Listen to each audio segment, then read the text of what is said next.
नमस्कार, आप सभी का स्वागत है इस ऑनलाइन प्लेटफॉर्म पर। इसके माध्यम से आज की हम जो क्लास है वो रहने वाली है राजस्थान सरकार की फ्लैगशिप योजनाएं।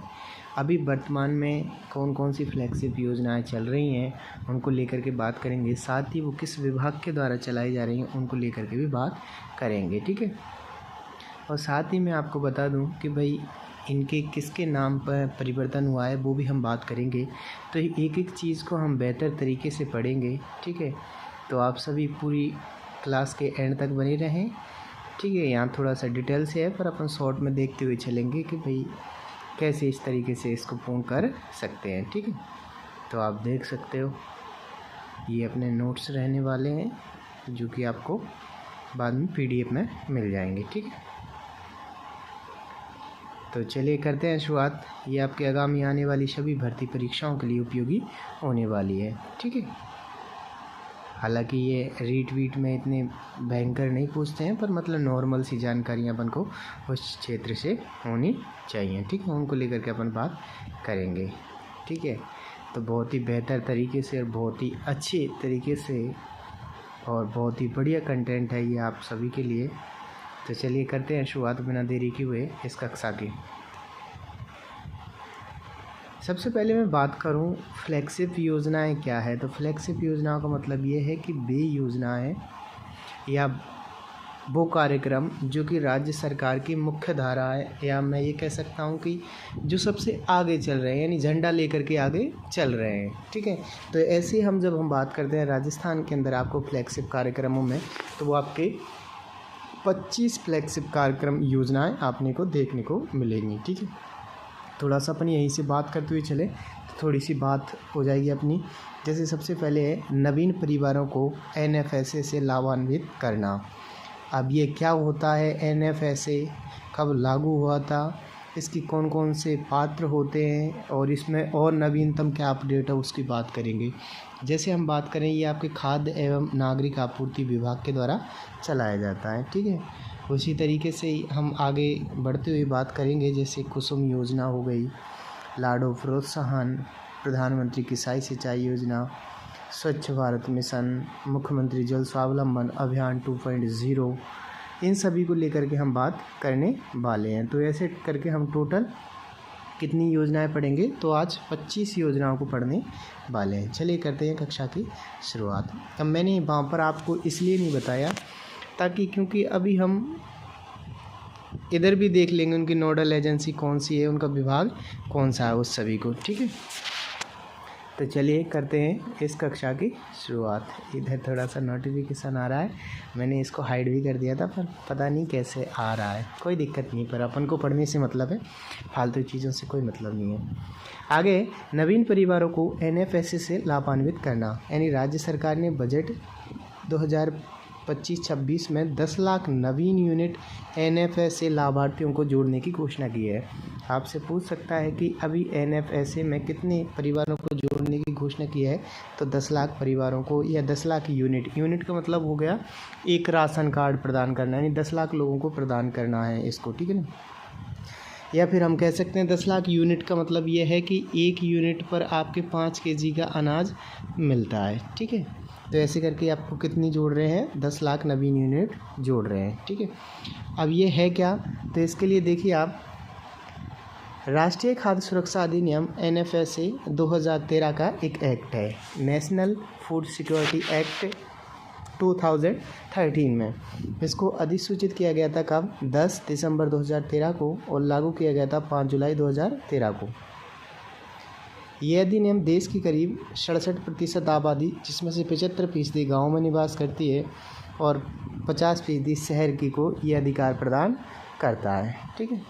अभी तक क्या देखा, 10 लाख यूनिट 2013 का एक्ट है, 5 जुलाई 2013 से प्रभावी हुआ, 67% को ये खाद्य आपूर्ति उपलब्ध करवाती है, 75% का निवास कर रही है गाँव में और आपके 50% शहरों में।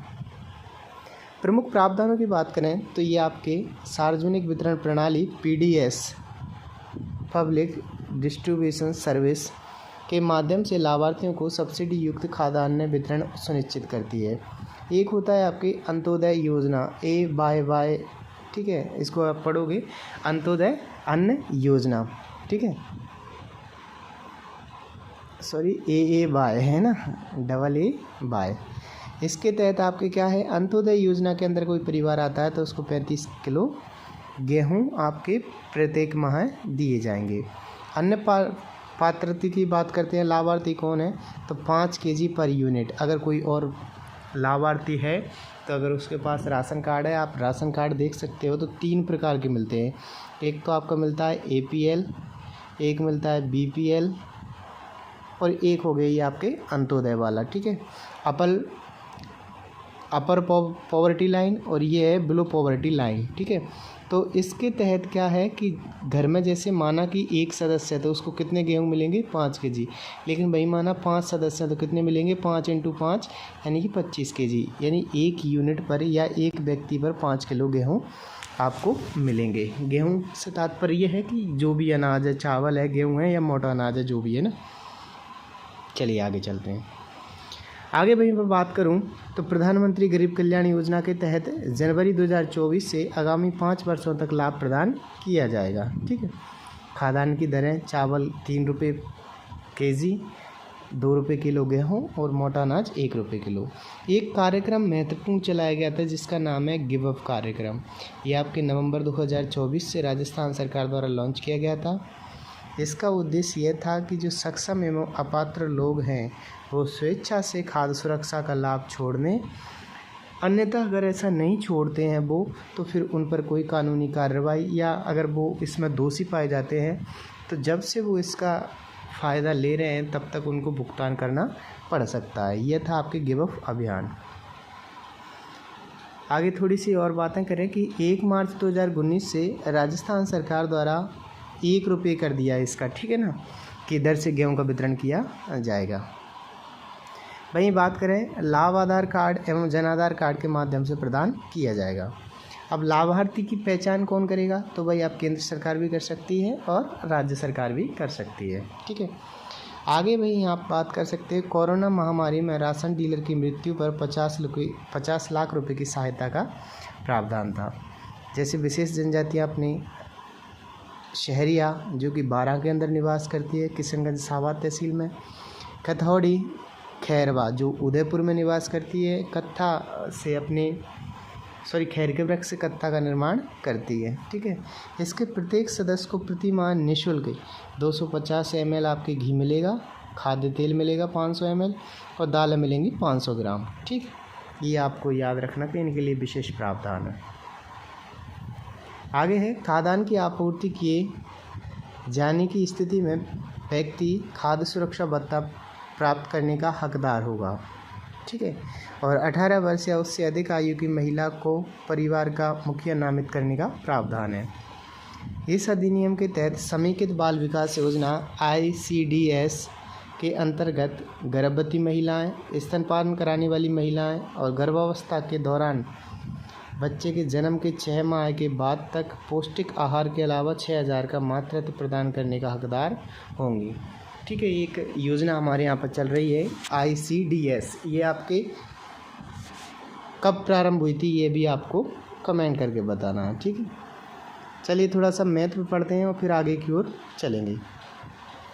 ये अधिनियम देश की 2/3 आबादी को खाद्य सुरक्षा की कानूनी गारंटी प्रदान करता है। और अब हम बात करेंगे मोस्ट अपने ग्लोबल हंगर इंडेक्स, ठीक, यानी GHI ग्लोबल हंगर इंडेक्स के अनुसार भारत का GHI स्कोर 2000 में 38.9 से घटकर के 2024 में 27.3 हो गया है। समेकित बाल विकास योजना के माध्यम से महिलाओं व बच्चों की स्थिति बेहतर बनाने में योगदान देती है। आगे 5 वर्ष से कम आयु के बच्चों में स्टैटिंग यानी उम्र के अनुसार कम लंबाई होना, ठीक है। और 5 वर्ष की आयु के बच्चों में वेस्टिंग यानी लंबाई के अनुसार वजन कम होना, ठीक है। ये अपने ज़्यादा डीपली जाने का कोई मतलब है नहीं, फिर भी आप पढ़ सकते हो इसको अगर आप चाहें तो। चुनौतियों की बात करें तो अब भाई आपको PDS प्रणाली में या इस खाद्य सुरक्षा प्रणाली में समस्याएं क्या आएंगी, तो समस्याएं आएंगी आपके क्या कि आपके पहचान कैसे करोगे, ठीक है। उसके मापदंड अलग अलग, त्रुटियां उत्पन्न हो सकती हैं इसमें, है ना। आगे है, भारत की इस खाद्य सुरक्षा प्रणाली को विश्व व्यापार संगठन के तहत मूल्य विकृतकारी मापदंड यानी प्राइस डिस्टॉर्टिंग नॉर्म्स के तहत माना जाता है, क्योंकि WTO ने कह रखा है कि आप सब्सिडी 10% से अधिक नहीं रख सकते हैं। लेकिन भारतीय खाद्य सुरक्षा प्रणाली एक विश्व का सबसे बड़ा खाद्य सुरक्षा प्रणाली तंत्र है, जिसकी सब्सिडी 10% से अधिक जा रही है। इसी वजह से WTO में भारत का ये मुद्दा बना हुआ है, ठीक है, इसको लेकर के। आगे भी बात करें बफर स्टॉक की को बनाए रखना। अब बफर स्टॉक क्या होता है कि भाई जैसे आपातकाल में समस्याएं आ गई तो उस वक्त आपके पास में स्टॉक होना चाहिए, ये भी एक बहुत बड़ी समस्या है। प्राकृतिक आपदा आ गई उस वक्त भी आपके पास स्टॉक होना चाहिए, तो ये स्टॉक ही पहले से बनाकर स्टॉक रखना ही क्या कहलाता है, बफर स्टॉक कहलाता है, ठीक है।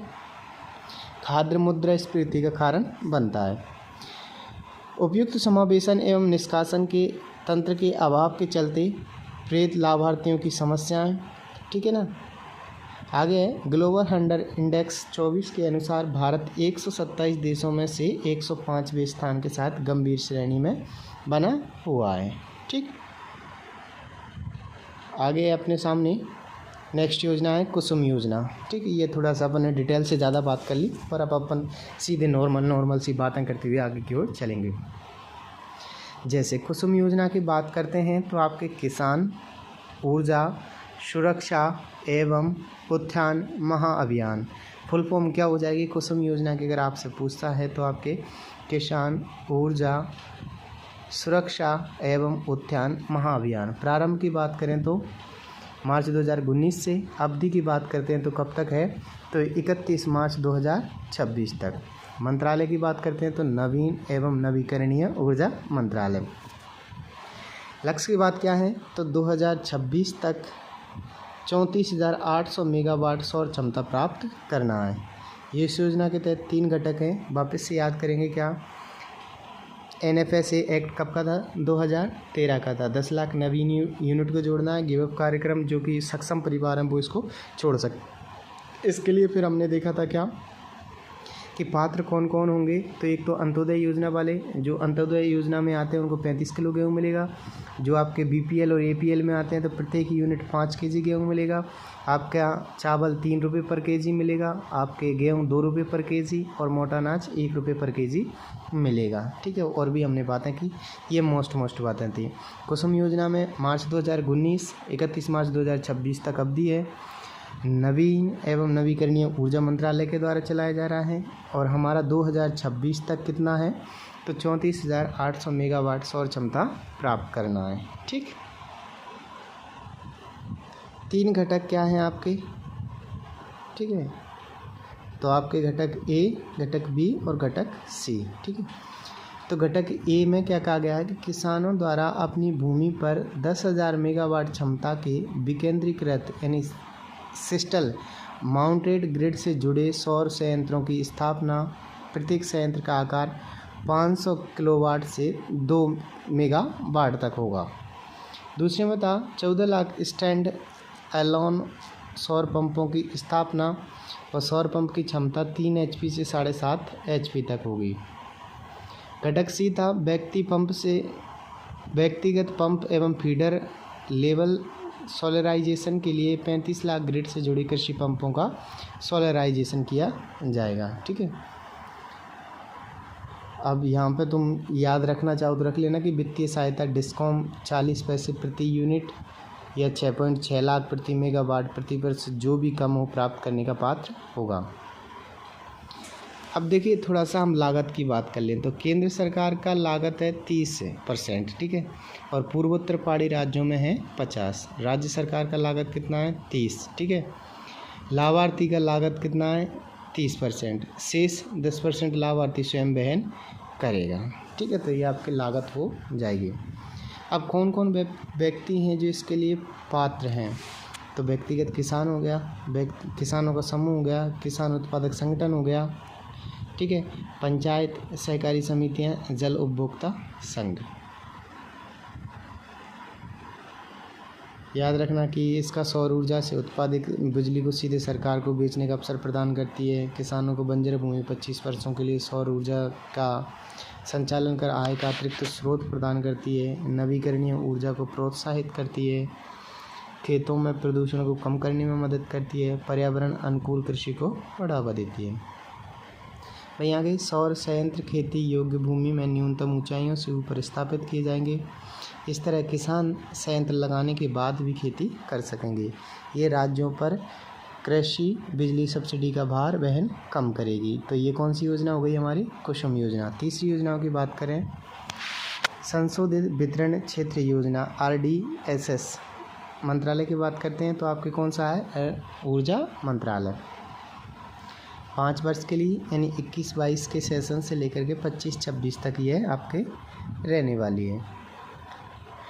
ठीक है, इसमें ये परिव्यय किया गया है 303,758 करोड़। ठीक है, ये योजना वन साइड फिट्स ऑल दृष्टिकोण की बजाय प्रत्येक राज्य के लिए बनाई गई कार्य योजना पर आधारित है।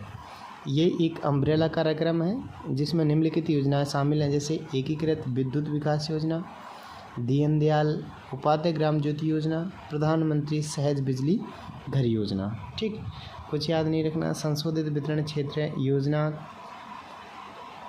की बात करें तो किसके द्वारा चलाई जा रही है? ऊर्जा मंत्रालय। कितनी अवधि के लिए है? तो 5 वर्ष की अवधि के लिए।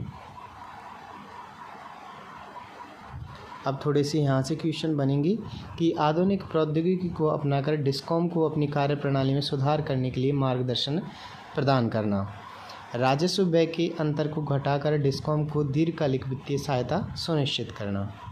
लक्ष्य की बात करते हैं तो 2024-25 तक समग्र तकनीकी एवं वाणिज्यिक घाटे को अखिल भारतीय स्तर पर 12 से 15% तक कम करना। ठीक है, 24-25 तक आपूर्ति और औसत लागत एवं प्राप्त औसत राजस्व का अंतर शून्य करना।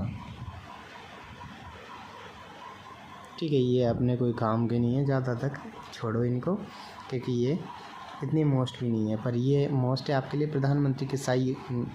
प्रधानमंत्री कृषि सिंचाई योजना। ठीक, चलिए तो प्रधानमंत्री कृषि सिंचाई योजना की बात करते हैं तो प्रारंभ 1 जुलाई 2015 से हुआ था। मंत्रालय कौन सा है? तो कृषि एवं किसान कल्याण मंत्रालय। टैगलाइन है पर ड्रॉप मोर क्रॉप। याद रखना इसकी टैगलाइन क्या है कि पर ड्रॉप मोर क्रॉप, एक बूंद अधिक कृषि। ठीक, मोटो यानी इसका ध्येय वाक्य क्या है? तो हर खेत को पानी। नोडल विभाग की बात करते हैं तो कृषि एवं उद्यानिकी विभाग है। वित्तीय पैटर्न की बात करते हैं तो केंद्र का है 60% और राज्य का है 40। वापस से याद कर देंगे, प्रधानमंत्री कृषि सिंचाई योजना जुलाई 2015 से शुरू हुई है। टैगलाइन है पर ड्रॉप मोर क्रॉप। मोटो है हर खेत को पानी। नोडल विभाग है कृषि एवं उद्यानिकी विभाग और वित्तीय पैटर्न है केंद्र एवं राज्य 60-40 का। अब इसको थोड़ा सा और देखना चाहें कि इसमें योजनाओं को शामिल किया जाएगा। त्वरित सिंचाई लाभ कार्यक्रम AIBP को, एकीकृत जल ग्रहण प्रबंधन कार्यक्रम IWMP को, ऑन फॉर्म जल प्रबंधन कार्यक्रम OFWM को। ठीक, अब इसका उद्देश्य क्या है? तो इसका उद्देश्य था कि क्षेत्रीय स्तर पर सिंचाई में निवेशों में एकरूपता प्रदान करना। ठीक, आगे पानी की बर्बादी को कम करना, खेतों पर पानी के उपयोग की दक्षता में सुधार करना, परिशुद्ध सिंचाई और जल संरक्षण प्रौद्योगिकी पर ड्रॉप मोर क्रॉप को अपनाने पर बढ़ावा देना, जल भ्रतों के पुनर्वणन को बढ़ावा एवं संधारणीय जल संरक्षण प्रथाओं को लागू करना, नगरीय कृषि के लिए उपचारित नगरपालिका अपशिष्ट जल को पुनः उपयोग की बेहरता जांचना। ठीक है, ये सब तो क्या हो जाएंगे? इसके उद्देश्य हो जाएंगे। ठीक है, अब हम थोड़े से घटकों की बात करें तो पहला घटक पढ़ा था हमने कौन सा? AIBP। इसे 1996 ईस्वी से उन सिंचाई परियोजना को कार्यान्वयन में तेजी करने के उद्देश्य से शुरू किया गया जो राज्यों के संसाधन क्षमताओं से अधिक है। आगे हर खेत को पानी इसका उद्देश्य है कि लघु सिंचाई के माध्यम से नए जल स्रोतों का निर्माण करना। ठीक है। कमांड एरिया, सतही लघु सिंचाई योजना, भू निकायों की मरम्मत, नवीनीकरण, पुनर्भजन, पुनर्स्थापना। ठीक है। पर ड्रॉप मोर क्रॉप यानी कि भंडारण और संरक्षण और कुशल जल संवहन का प्रयोग करना। ठीक है। तो ये सब इसका उद्देश्य और काम हो जाएंगे। नेक्स्ट योजना है प्रधानमंत्री आयुष्मान भारत। प्रधानमंत्री आयुष्मान भारत स्वास्थ्य अवसंरचना मिशन यानी कि PMAVHIM। ठीक है ना। तो आपको इसमें याद रखना है कि बजट घोषणा कब की जाती है, 21-22 में प्रधानमंत्री आत्मनिर्भर स्वस्थ भारत योजना के रूप में की गई थी। बाद में इसका नाम बदल करके प्रधानमंत्री आयुष्मान भारत स्वास्थ्य अवसंरचना मिशन कर दिया। तो प्रारंभ कब हो गया था, तो अक्टूबर 2021 से। मंत्रालय की बात करते हैं तो स्वास्थ्य एवं परिवार कल्याण मंत्रालय। नोडल विभाग की बात करते हैं तो चिकित्सा एवं स्वास्थ्य विभाग है। भाई अवधि कब तक है, तो इसकी 2021-22 से लेकर के 25-26 तक 6 वर्षों के लिए चलाया गया था। ठीक। आगे भाई बात करें हम कि उद्देश्य क्या है इसका, तो भारत की प्राथमिक, द्वितीय, तृतीयक स्वास्थ्य देखभाल अवसंरचना प्रणालियों को संस्थानों की क्षमता विकसित करना, वर्तमान एवं भविष्य की महामारियों के प्रभावी प्रबंधन की तैयारी करना। घटक कौन कौन से हैं, तो केंद्र प्रायोजित घटक और केंद्रीय क्षेत्रक घटक। 10 राज्यों में ग्रामीण स्वास्थ्य परिवार एवं कल्याण केंद्र स्थापित। ठीक। सभी राज्यों में शहरी स्वास्थ्य एवं परिवार कल्याण केंद्र। 11 राज्यों में ब्लॉक सार्वजनिक स्वास्थ्य इकाइयाँ। सभी जिलों में एकीकृत सार्वजनिक स्वास्थ्य प्रयोगशालाओं की स्थापना। 5 लाख से अधिक आबादी वाले सभी जिलों में क्रिटिकल केयर अस्पताल ब्लॉक स्थापित करना। ठीक है। ये इसका घटक हो जाएंगे। आगे चलते हैं। तो ऐसा कुछ है नहीं इसमें खास, इसमें बस ये याद रख लेना कि 15 स्वास्थ्य आपातकालीन परिचालन केंद्रों की भी स्थापना की जाएगी। आगे स्वामित्व योजना। स्वामित्व योजना की बात करते हैं तो सर्वे ऑफ विलेज, आबादी and mapping with improvised technology in village area. इसकी बात करें तो भाई 24 अप्रैल 2021 से चलाया गया था। इसका पायलट चरण था कब, 24 अप्रैल 2020 से 9 राज्यों में। मंत्रालय पंचायती राज मंत्रालय है। कार्यान्वयन पंचायती राज विभाग, राजस्व विभाग, भारतीय सर्वेक्षण विभाग के द्वारा इसका क्रियान्वयन किया जा रहा है। ये केंद्रीय क्षेत्र की योजना है। ठीक। अब इसके उद्देश्य क्या थे भाई, आखिर स्वामित्व योजना क्यों चलाई गई थी, तो भाई जो आपके ग्रामीण नियोजन के लिए सटीक भूमि अभिलेखों का निर्माण कर सकते, संपत्ति संबंधित जो भी मुद्दे हैं, मामले हैं, उनका विवादों में कमी लाना, ग्रामीण भारत के नागरिकों को ऋण लेने तथा वित्तीय परिसंपत्तियों के उपयोग करने के सक्षम बनाकर वित्तीय स्थिरता लाना। ठीक। आगे संपत्ति कर का निर्धारण जो उन राज्यों में सीधे ग्राम पंचायतों को प्राप्त होगा जहाँ इसे हस्तांतरित किया गया है या फिर राज्य के कोष में जोड़ा जाएगा। ठीक है। GSI मानचित्र का सर्जन करना है। GSI मानचित्र का उपयोग करके बेहतर गुणवत्ता वाली पंचायत विकास योजनाओं को तैयार करना है। ठीक है। अब हम राजस्थान के बारे में देखते हैं। तो राजस्थान में मानचित्र के आधार पर संबंधित ग्राम पंचायत राजस्थान पंचायती राज अधिनियम 1996 के तहत पट्टा जारी करेंगे। ठीक है। और राजस्थान के 7 जिलों में ड्रोन सर्वेक्षण कार्य पूर्ण हो गया। कौन कौन से 7 जिले हैं, अजमेर है, झुंझुनू है, कोटा है, प्रतापगढ़, सिरोही, डूंगरपुर, बांसवाड़ा। कैसे याद करेंगे, 3 बागड़ के, डूंगरपुर, बांसवाड़ा। ठीक है। 3 बागड़ के याद हो जाएंगे, बागड़ के साथ में एक याद रख लेना कोटा। ठीक है। कोटा सिरोही, कोटा सिरोही में हम वैसे भी पढ़ते हैं कौन सी मिट्टी है, पर्वतीय मिट्टी है। डूंगरपुर बांसवाड़ा और एक पर्वतीय मिट्टी वाला। ठीक है। अब बचा कौन सा, एक हृदय बचा राजस्थान का और एक आपके कौन सा बचा, झुंझुनू। ठीक है। याद हो जाएंगे आराम से, बागड़, पर्वतीय मिट्टी और अजमेर, झुंझुनू। आगे आपके सामने स्वच्छ भारत मिशन ठीक है। तो ये आपके 2 अक्टूबर 2014 से चलाया गया। मंत्रालय की बात करते हैं, जल शक्ति मंत्रालय है, नोडल विभाग है पंचायती राज विभाग। टैगलाइन है एक कदम स्वच्छता की ओर, ठीक है। तो ये आपके महात्मा गांधी जी की जयंती 2 अक्टूबर 2014 से माननीय नरेंद्र मोदी जी के द्वारा चलाया गया था, ठीक है। अब इसके कुछ फेज़ आते हैं। जैसे पहले फेज़ की बात करें तो 2014 से 19 के लिए था, और इसका उद्देश्य था कि भारत में जो खुले में शौच से मुक्त बनाना है, यानी कि ODF फ्री करना है। 11 करोड़ शौचालयों का निर्माण करवाया गया, और राजस्थान 31 मार्च 2018 को ODF घोषित हो गया, ठीक है ना। आगे वही बात करें थोड़ा सा कि ODF ये है कि यदि दिन के किसी भी समय एक भी व्यक्ति खुले में शौच करने नहीं जाता है, ठीक है, तो ये हो जाता है ODF। फेज़ 2 था वर्ष 2020-21 से अगले 5 वर्षों तक। इसमें क्या था कि गाँव की ODF स्थिति बनाए रखना, ठीक। ठोस एवं तरल अपशिष्ट प्रबंधन गतिविधियों के माध्यम से ग्रामीण क्षेत्रों में स्वच्छता के स्तर को सुधार करना, जिससे गांव को ODF प्लस बनाया जा सके। साथ ही था सामुदायिक भागीदारी एवं जागरूकता को बढ़ावा देना। ये फेज़ 2 का था कार्यक्रम, ठीक है।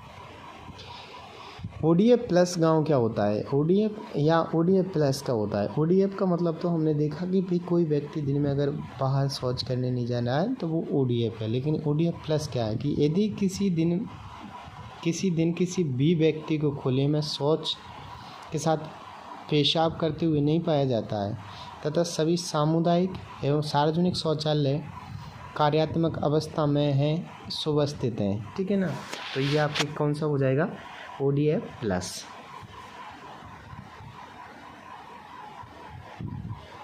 इसका था भाई घटक थे व्यक्तिगत घरेलू शौचालय। BPL APL परिवारों को या जो भी किसान हैं उनको 12,000 की प्रोत्साहन राशि दी गई थी।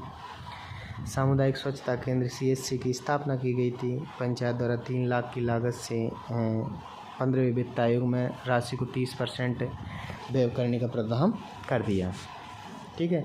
और ठोस एवं तरल अपशिष्ट पदार्थों को ये आपके ODF प्लस का भाग है।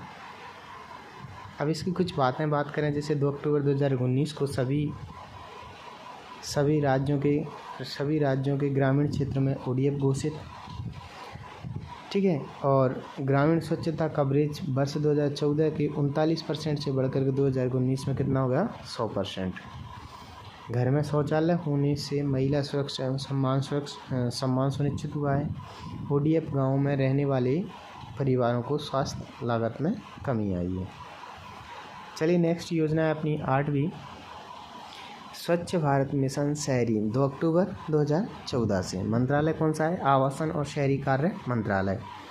नोडल विभाग की बात करते हैं तो स्वायत्त शासन विभाग है। फेज़ 1 की बात करते हैं 14 से 19 था, ठीक है। यही है क्या वापस से? अच्छा, ये शहरी कार्यक्रम है, वो अपने ग्रामीण था, ठीक है ना। तो एक जैसी बातें हैं भाई। 40-41 वैज्ञानिक शहरों में ठोस अपशिष्ट का वैज्ञानिक प्रबंधन करना है। 2019 में जो शहरी सुरक्षा खुले में शौच से मुक्त कर दिया था, ठीक है। तो ये आप और भले से पढ़ना चाहो तो पढ़ लेना, ठीक है। बाद बाकी बातें थोड़ी सी सेम ही है। नेक्स्ट योजना है अपने सामने प्रधानमंत्री आवास योजना शहरी। 25 दिसंबर 2015 से थी, अवधि थी 2024 तक, लेकिन इसे दिसंबर 2025 तक बढ़ा दिया गया है, ठीक है। क्या है कि मंत्रालय इसका आवासन एवं शहरी कार्य मंत्रालय। विभाग की बात करते हैं तो स्वायत्त शासन विभाग। लक्ष्य है 1.25 करोड़ घरों का निर्माण करना। उद्देश्य है झुग्गी बस्तियों सहित आर्थिक रूप से कमज़ोर वर्ग, निम्न आय वर्ग की जो श्रेणियां हैं उनको शहरी आवास की कमी को दूर करने हेतु पक्के मकान सुनिश्चित करना है, ठीक है। कुछ विशेषताएं जैसे पर्याप्त भौतिक सामाजिक अवसंरचना हो, पट्टे हों उसके पास, गरीबियों के लिए बेहतर जीवन की गुणवत्ता हो, महिला सशक्तिकरण हो, सभी मौसमों हेतु रसोई, बिजली, शौचालय, साथ में श्रम रिहायशी इकाइयाँ स्थित हों। ये सब आपके किसकी हैं? PM आवास योजना की हैं, ठीक है। जैसे कहा गया था कि श्रेणियां और उनकी वार्षिक आय EWS की 3 लाख, LIG की 3 से 6 लाख, MIG की आपके 6 से 12 लाख, MIG सेकंड की है 12 से 18 लाख। घर का स्वामित्व महिला सदस्य के नाम पर या संयुक्त रूप से प्रदान किया जाएगा। ठीक है, तो 1 लाख सरकारी अनुदान 1 लाख प्रति आवास होगा। 3 से 6 पॉइंट यानी 6.5 तक आपको ब्याज सब्सिडी के माध्यम से 2.67 लाख तक लाभ मिलेगा। ठीक है, और भी आप इसको देख सकते हो। ठीक है ना, ये आपके प्रधानमंत्री ग्रामीण आवास योजना बिल्कुल वही, ये आपके 20 नवंबर 2016 से ग्रामीण विकास मंत्रालय के द्वारा, और नोडल विभाग है ग्रामीण विकास विभाग। आगे लक्ष्य 2023-24 तक 2.95 करोड़ घरों का निर्माण करना, इसे 2 करोड़ अतिरिक्त घरों के साथ 2029 तक बढ़ा दिया गया है। वित्तीय पैटर्न क्या है? केंद्र राज्य 60-40 का। लाभार्थियों का सामाजिक आर्थिक जाति जनगणना 2011 के आंकड़ों के आधार पर किया जाएगा। ठीक है भाई, हम बात करते हैं तो योजनाओं की लाभ। मैदानी क्षेत्र में 1.20 लाख, पहाड़ी यूटी या दुर्गम में आपको 1.30 लाख, मनरेगा के तहत 90 दिन का रोजगार अधिकतम 18,000, और भारत स्वच्छ भारत मिशन के तहत शौचालय निर्माण हेतु आपके 12,000 अतिरिक्त दिए जाएंगे। ठीक, नेक्स्ट है जल जीवन मिशन, बहुत ही महत्वपूर्ण योजना है। 15 अगस्त 2019 को जल शक्ति मंत्रालय के द्वारा, और नोडल विभाग की बात करें तो कौन था? जन स्वास्थ्य अभियांत्रिकी विभाग। टैगलाइन क्या थी? हर घर जल। इसका लक्ष्य था कि 2024 तक नल कनेक्शन के माध्यम से प्रत्येक ग्रामीण परिवार को प्रति व्यक्ति 55 लीटर सुरक्षित पेयजल उपलब्ध कराना। और केंद्रीय बजट 2025-26 में इस मिशन की अवधि को 2028 तक बढ़ा दिया है। वित्त पोषण की बात करते हैं तो आपकी 50-50 है, लेकिन पहाड़ी में 90-10। आगे भाई उद्देश्य क्या था? तो इसका उद्देश्य था कि भाई नल कनेक्शन उपलब्ध करवाना है। ठीक है, साथ ही आंगनबाड़ी पंचायतों के लिए नल कनेक्शनों को सुनिश्चित करना, नल कनेक्शन की कार्यक्षमता की निगरानी करना, जल स्रोतों के आपके बुनियादी ढांचे और नियमित संचालन रखरखाव के लिए वित्त पोषण सहित जलापूर्ति प्रणालियों की स्थिरता सुनिश्चित करना, जल क्षेत्र में मानव संसाधन को सशक्त एवं विकसित करना, सुरक्षित पेयजल के महत्व के बारे में जागरूकता बढ़ाना। ठीक है, एक और अभियान याद रखना, कैच द रेन अभियान, जल जीवन मिशन के तहत 2019 में शुरू हुआ। उद्देश्य था वर्षा जल संग्रहण को बढ़ावा देना। गोवा भारत का पहला हर घर जल राज्य बना है। अमृतम योजना की बात करते हैं तो अमृतम का पूर्ण रूप क्या हो जाएगा? Atal mission for rejuvenation and urban transformation, यानी अटल कायाकल्प और शहरी परिवर्तन मिशन 25 जून 2015 से प्रारंभ हुआ था। आवासन और शहरी कार्य मंत्रालय के द्वारा इसको चलाया गया था। नोडल विभाग की बात करते हैं तो कौन है? जन स्वास्थ्य अभियांत्रिकी विभाग। इसका उद्देश्य क्या था अमृतम योजना का? तो 1 लाख की आबादी यानी नदी के किनारे शहरों के लिए वाले 500 शहरों में बुनियादी ढांचे सुधार करना, जलापूर्ति, सीवरेज प्रणाली, हरित स्थान और पार्कों पर ध्यान केंद्रित करना। और राजस्थान के 29 शहरों का चयन किया गया है किसमें? अमृतम योजना में। फिर आया था अमृतम 2.0 1 अक्टूबर 2021 से, अवधि होने वाली है 5 वर्ष तक। ठीक है,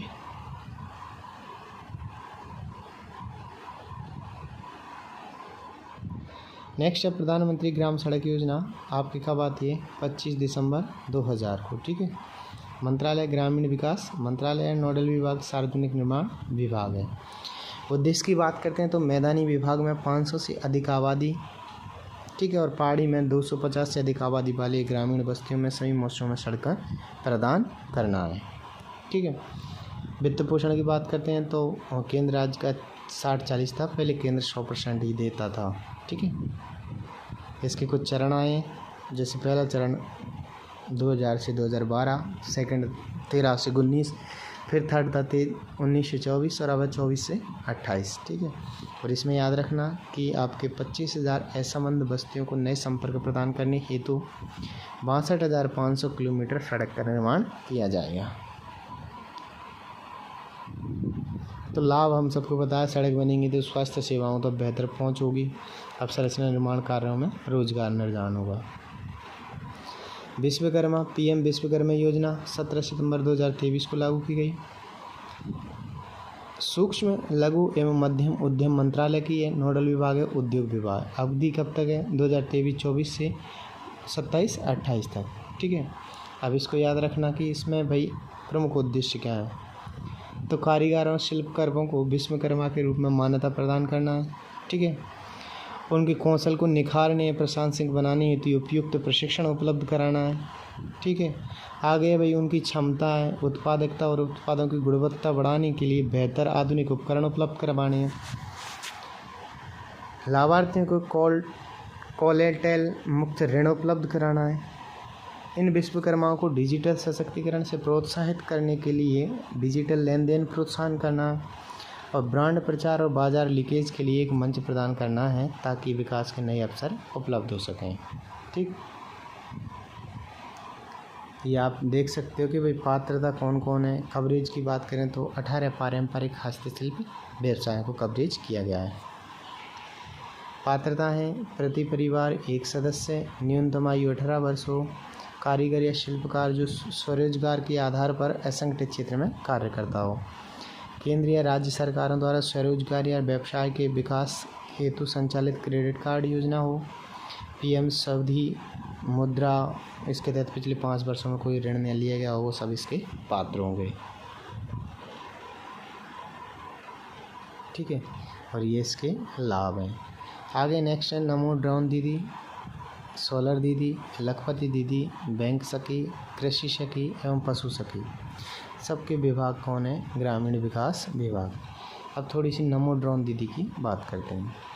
तो भाई महिला सशक्तिकरण के लिए चलाया गया कार्यक्रम था, कृषि एवं किसान कल्याण विभाग की पहल थी। इसका मतलब ये था कि जो आपकी महिलाएं स्वयं सहायता समूह SHGS को कृषि सेवाएं प्रदान करने हेतु ड्रोन तकनीक से लैस करना है। ठीक है, 1500 महिलाओं को ड्रोन प्रदान किए गए थे। ठीक है, केंद्र सरकार की लागत 80% तक यानी 8 लाख रुपए तक वहन करती है।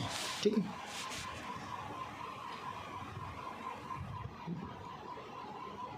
चलिए नेक्स्ट चलते हैं।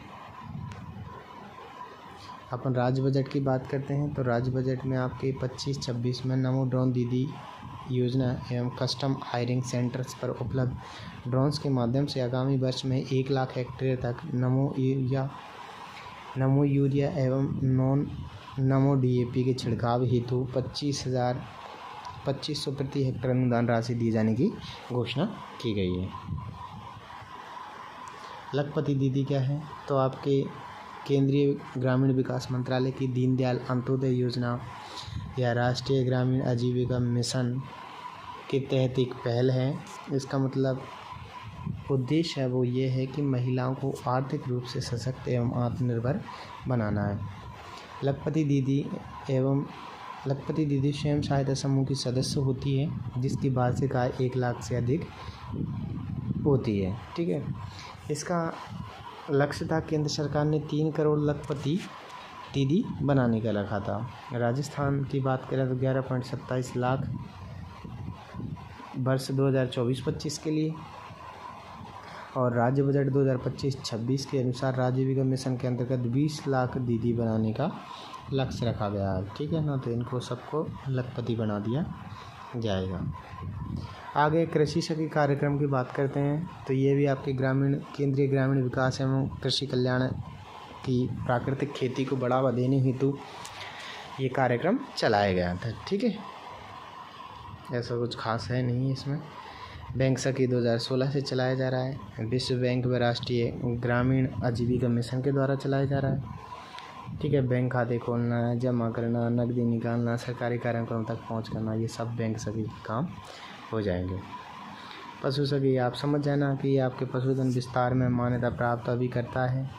ठीक है, और इससे याद रखना कि इसके प्रशिक्षण हेतु पशुपालन विभाग राजस्थान ने एक योजना चलाई है, ए हेल्प योजना, जो 2024 में शुरू की गई है। ठीक है, ए हेल्प योजना की बात करते हैं तो क्या है, accredited agent for health and extension of live stock production. यह केंद्रीय मत्स्य पालन, पशुपालन, डेयरी एवं ग्रामीण विकास मंत्रालय की संयुक्त पहल है। राजस्थान योजना लागू करने वाला उत्तर भारत का दूसरा राज्य है। ये योजना वर्तमान में 11 राज्यों में चल रही है।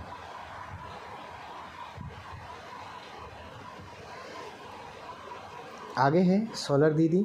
ये राजस्थान सरकार की पहल है और 25-26 में सोलर दीदी के रूप में नवीन मानदेय कैडर बनाए जाने की घोषणा है। ठीक है, और 25,000 महिलाओं को सोलर दीदी के रूप में प्रशिक्षण किया जाएगा। अब भी योजनाएं पढ़ेंगे जो कि आपके राज्य की संचालित हैं और राज्य की निधि से चल रही हैं, जैसे लाडो प्रोत्साहन योजना। इसकी बात करते हैं तो 1 अगस्त 2024 को चल रही थी। नोडल विभाग महिला एवं बाल विकास विभाग है। लाभार्थी 1 अगस्त 2024 के बाद जन्मी सभी बालिकाओं को इसका लाभ मिलेगा। लाभ क्या होने वाला है, तो भाई 8 मार्च 2025 तक जो लाभ था वो 1 लाख था।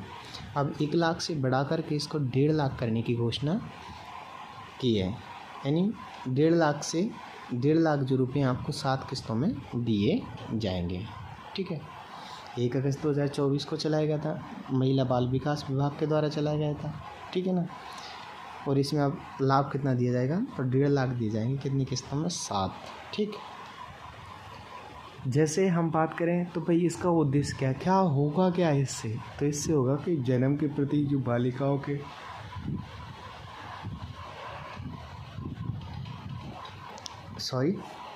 बालिकाओं के जन्म के प्रति जो सकारात्मक सोच है उसका समग्र विकास सुनिश्चित हो सकेगा। बालिकाओं के पालन पोषण शिक्षण के लिए स्वास्थ्य मामलों में होने वाले लैंगिक भेदभाव को रोक सकते हैं। संस्थागत प्रसव को बढ़ावा देकर मातृ मृत्यु दर में कमी लाई जाएगी। बालिका शिशु मृत्यु दर में कमी लाना एवं घटते शिशु लिंग अनुपात को सुधारना। बालिकाओं का विद्यालय में नामांकन एवं ठहराव की सुनिश्चित करना। उच्च शिक्षा सुनिश्चित करना एवं बाल विवाह में कमी लाना। ये सब आपके किसके उद्देश्य हो जाएंगे, तो ये आपके लाडो प्रोत्साहन योजना के। अब 7 की बात की थी आपने, भाई बस 7 में कैसे पैसे दोगे, तो अब बात करते हैं राजकीय एवं अंगीकृत निजी विद्यालय में बालिका के जन्म पर, तो आपको कितने मिलेंगे, तो आपको मिलेंगे 2500। 1 वर्ष की आयु एवं सभी टीकाकरण करवाने पर 2500 फिर मिल जाएंगे। राजकीय मान्यता प्राप्त निजी स्कूल में पहली कक्षा में प्रवेश लेने पर 4000 मिल जाएंगे। 6ठी में जाएगी तो 5000 मिल जाएंगे। 10वीं में जाते ही आपको 11000 मिल जाएंगे और 12वीं में जाते ही 25000 मिल जाएंगे और स्नातक और 21 वर्ष की आयु करते ही 50000 मिल जाएंगे। ठीक है, नेक्स्ट है कर्म भूमि से मातृभूमि अभियान। 15 जनवरी 2025 सांगनेर जयपुर से चलाया जा रहा है और भूजल विभाग के द्वारा। ये केंद्रीय जल शक्ति मंत्रालय के कैच द रेन अभियान से प्रेरित है और लक्ष्य है 27-28 तक 45,000 रेन वाटर रिजर्व स्ट्रक्चर बनाए जाएंगे। उद्देश्य क्या है, तो वर्षा जल के संरक्षण को बढ़ावा देना, भूजल स्तर में वृद्धि सुनिश्चित करना, जल संचय में भागीदारी सुनिश्चित करना। ठीक है, आरंभिक स्तर पर यह अभियान जयपुर, सिरोही, पाली, जोधपुर, भीलवाड़ा एवं झुंझुनू जिलों में संचालित किया जा रहा है। ठीक, नेक्स्ट है मुख्यमंत्री जल स्वावलंबन अभियान। तो इसकी बात करें तो ये आपके मुख्यमंत्री जल स्वावलंबन शुरू कब हुआ था, तो ये आपके शुरू कब होता है, तो शुरू होता है 2016 में, जनवरी 2016 में झालावाड़ से। ठीक है, कौन सा शुरू होता है ये, तो मुख्यमंत्री जल स्वावलंबन अभियान। अब लेकिन 2.0 शुरू हुआ है, तो ये आपके कब हुआ है, फरवरी 2024 में। पंचायती राज विभाग के द्वारा चलाया गया है और 4 वर्षों में 20,000 गाँवों में 5 लाख जल संचयन और जल संरक्षण संरचनाओं का निर्माण करना है। ठीक है, इसके और बेहतर तरीके से उद्देश्य पढ़ें तो अपन अधिकतम वर्षा जल का संचयन एवं जल संरक्षण करना है, उपलब्ध एवं जल संसाधनों का विवेकपूर्ण सुनिश्चित करना, गांव में पेयजल की उपलब्धता सुनिश्चित करना, हरित क्षेत्र को बढ़ावा देना, कृषि एवं कृषि योग्य क्षेत्र को बढ़ाना। मुख्य कार्य की बात करें तो एनीकट बनवाओ, तालाब बनवाओ, मिनी फॉकलेस टैंक बनवाओ, सरफेस बैरियर बनवाओ, तो इन सब के निर्माण संरचनाओं का निर्माण किए जा रहे हैं। नेक्स्ट है आपके सामने अटल ज्ञान केंद्र।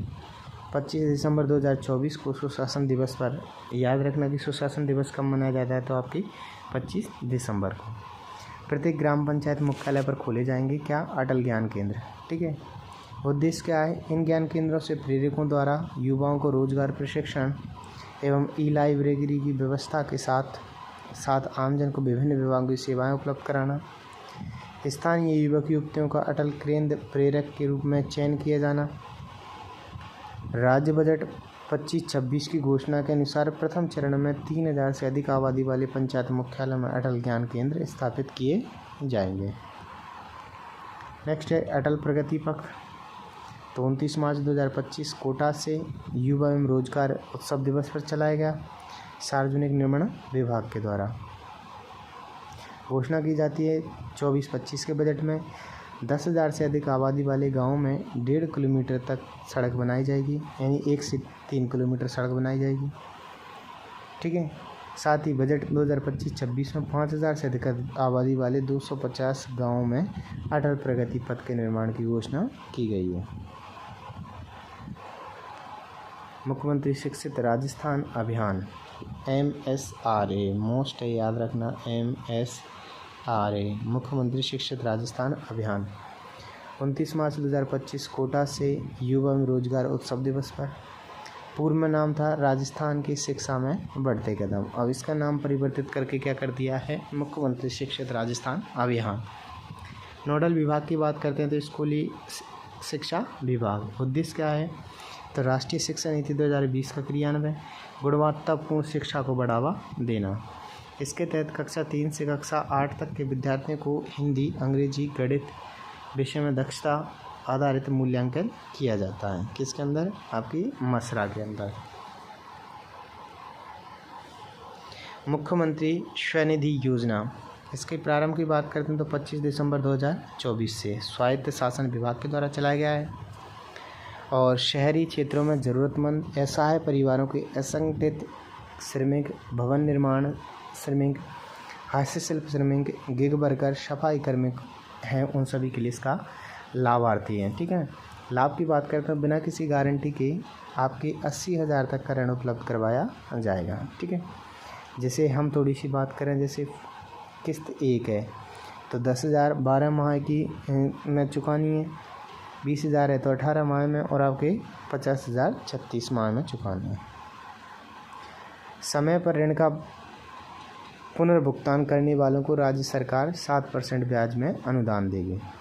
ठीक है, एक मोस्ट है ये आपके पंचगौरव योजना। इसके अंदर अभी हम एक पेज पर बाद में बात कर लेंगे पंचगौरव पर, कि प्रत्येक ज़िले का एक उत्पाद चुना गया है, वहाँ के प्रत्येक एक क्षेत्र को, पर्यटन क्षेत्र को चुना गया है, ऐसे करके एक कार्यक्रम चलाया गया है। ठीक है, इसको नाम दिया गया है पंचगौरव योजना, क्योंकि इसमें 5 तत्वों को चिन्हित किया गया है। कोई भी ज़िला है उसकी 5 चीज़ें ले ली, ठीक है ना, उनको चिन्हित किया गया है। 17 दिसंबर 2024 से चलाया गया है। योजना आयोग विभाग के द्वारा चलाया जा रहा है। इसके माध्यम से राज्य के पंचमुखी विकास को बढ़ावा दिया जाएगा। इसके तहत प्रत्येक जिले से 5 तत्व चिन्हित किए गए हैं जिन्हें पंचगौरव कहा गया है। ठीक है, अब प्रत्येक ज़िले में जैसे एक उपज, कोई ज़िला है उसकी एक उपज ली है, एक प्रजाति ली है, एक उत्पाद लिया है, एक पर्यटन और एक खेल। एक खेल, एक पर्यटन, एक उत्पाद, एक प्रजाति, एक उपज, एक प्रत्येक ज़िले के लिए, सबके लिए अलग अलग लिए गए हैं। ठीक है, अपन थोड़ी सी बात करें, हाँ इसको अपन बाद में देख लेंगे पंचगौरव को। ठीक है, नेक्स्ट है मिशन हरियालो राजस्थान। 7 अगस्त 2024 को दूदू से चलाया गया था और वन विभाग के द्वारा चलाया गया। इसमें ये क्या था कि प्रधानमंत्री द्वारा एक पेड़ माँ के नाम से अभियान प्रेरित से है। अगले 5 वर्षों में 50 करोड़ पौधे लगाए जाएंगे। 24-25 में 7 करोड़ पौधे और 25-26 में 10 करोड़ पौधे लगाए जाएंगे। इस अभियान के तहत प्रत्येक ज़िले में मातृ वन की स्थापना की जाएगी। वहीं इसके उद्देश्यों को लेकर के बात करें अपन तो हरा भरा राजस्थान बनाना है। ठीक है। वन क्षेत्र में विस्तार करना, पर्यावरण की रक्षा करना और जलवायु संतुलन बनाए रखना, जैव विविधता का संरक्षण करना, वन्य जीवों के लिए बेहतर पारिस्थितिकी तंत्र का निर्माण करना, स्थानीय समुदायों की भागीदारी सुनिश्चित करके वृक्षारोपण को एक जन आंदोलन देना और मरुस्थलीकरण को रोकना और मृदा संरक्षण को बढ़ावा देना। ये सब इसके उद्देश्य हो जाएंगे, ठीक है। और ये अपनी अंतिम योजना है, ठीक।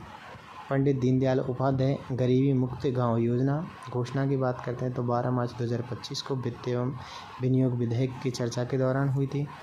ग्रामीण विकास इसका नोडल विभाग है।